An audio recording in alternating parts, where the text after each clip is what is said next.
Hi, everyone. So the purpose of this speech, a problem-solving speech, is just to bring to light the issue of workplace stress and its effects on physical, emotional, and mental health. And what we can do as working adults and as leaders to alleviate some of this stress from our lives and some of this stress from those who work in the teams for us. In January of 2019, Forbes reported that workplace stress has risen 20% over the last 30 years. Working adults suffering from workplace stress find themselves carrying that stress not only to other teammates or trickling it down into their teams, but they also find that they carry it home, which creates an uneven work-life balance. So workplace stress is a real issue, and as with any real issue, there are real solutions to help cope with workplace stress. Coping with workplace stress will assist in relieving some of the tension in relationships, not only work relationships or team relationships, but also family relationships, relationships with your spouse and your children. And the stressor will also benefit from improved physical and emotional health. So workplace stress, like we just talked about, has been on the rise for the past 3 decades, 20% according to Forbes in 2019. In order to cope with long-term effects of workplace stress, employees need to rely on themselves rather than waiting on significant changes in workplace.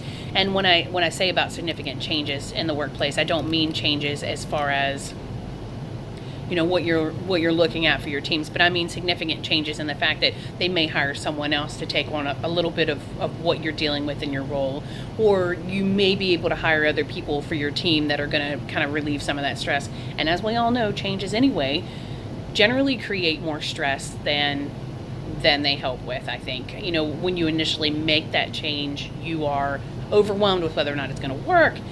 Do I have the right people in place? How do we make this work? And you kind of amp yourself up over that anyway.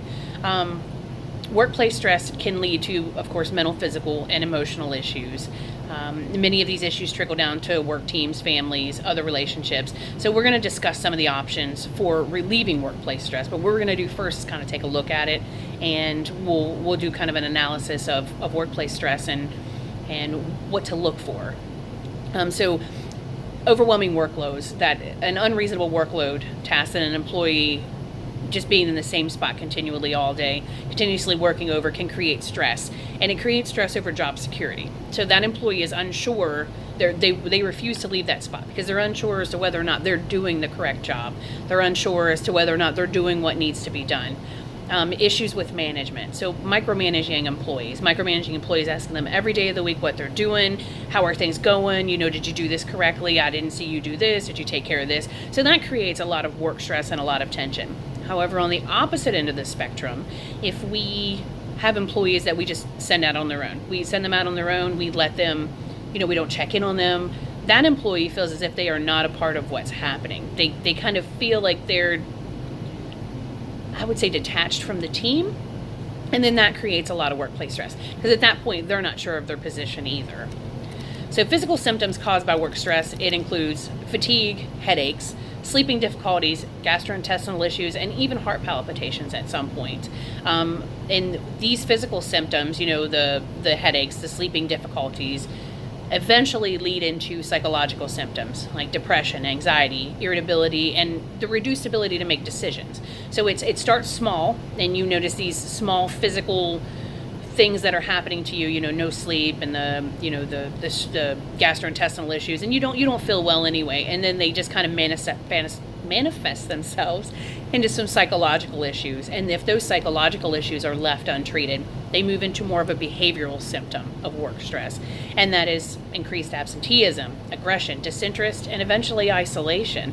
And we end up losing really good employees over simply work stress that can be coped with. So leadership and leaders can change, and that causes some serious issues within the team. So we have to remember, in order to kind of deal with the work stress that's happening in the team, then communication is key. Communication is key in any area of leadership. So 76% of respondents who talked about work stress said they had a negative impact. It had a negative impact on their personal relationships. 76% said when they felt stressed at work, they felt stressed at home. 66% have lost sleep due to work-related stress.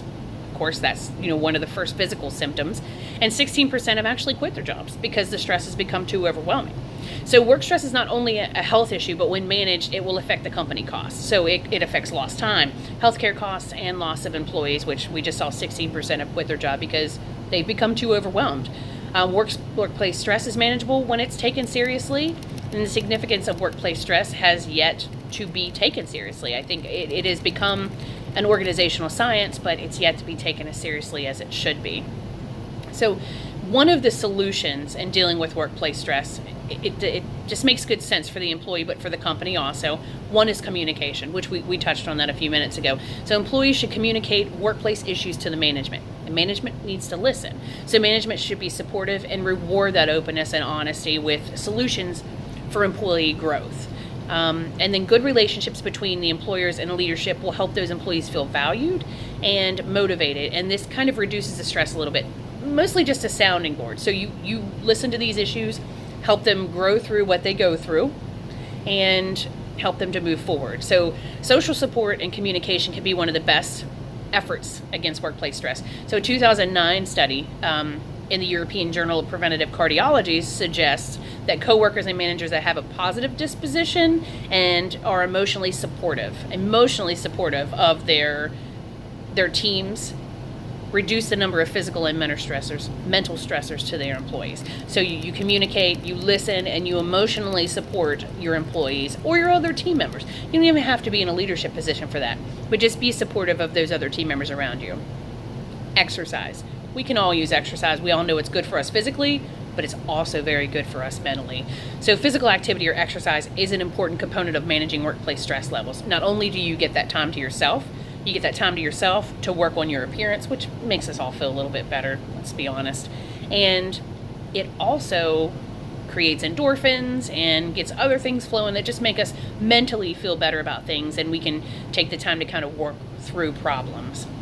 So, like I said, over the course of several decades, occupational stress research it's emerged into a prominent field. And the reduction, when we work with this workplace stress, it creates a reduction in company time paid for illness, reduction in insurance premiums, and also a reduction in physical ailments related to stress. So if we don't deal with this, then we find that we have an increased in company paid time off for mental illness or days to just simply unwind, what I think are called mental health days, and organizations suffer with gaps in employment and the ability to find employees that gain longevity in certain positions. So if you consistently have stress in one position, you will find that turnover in that position is significant. Workplace stress, although it's thought to be perceived, it's on the rise. We talked about it, 20% in 30 years, and it contributes to a multitude of disorders, which we went over. And it's not only costly to the individual, but again, it's costly to the company. And although it's been proven that small doses of stress are good for our mental health when you have the opportunity to recover from them, so you have a stressful day on Monday, Tuesday's a little better, when you have stress in and out, cognitively, it's good for us to kind of go through that consistently every day. It's not good for any employee. So just make sure, as leaders, as team members, we're emotionally supportive, we communicate, and we help those around us that we can see are struggling on a daily basis.